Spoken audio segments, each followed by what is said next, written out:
narxini qarang mazaligini. W214 Y200 2025-yil absolyutni yangi mashina. Y300 da ham Y200 da ham 2 litr turbina bo'ladi, lekin Y300 da ot kuchi nomiga ko'p bo'ladi. Turbinalari sal boshqacha bo'lgani hisobiga deyshadi. Diskasi lekin Y300 niki yangi mashina. Polli katta panorama mana oppoq salon ranglisi.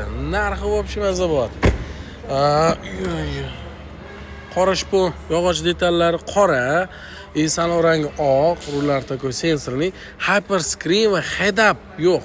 Salonda ko'rinishda farqi bo'ldi. Lekin $20,000 arzonroq bo'lsa so'rasda 76,000 ga absolyutni yangi W214 Y300 nemisga, Xitoyga emas. Shunisiga ham ahamiyat bering. Haqiqiy nemis. Bosvar maza qilib yangi mashinada eshikda oqib yuradi. Turishini qarang, derskilik.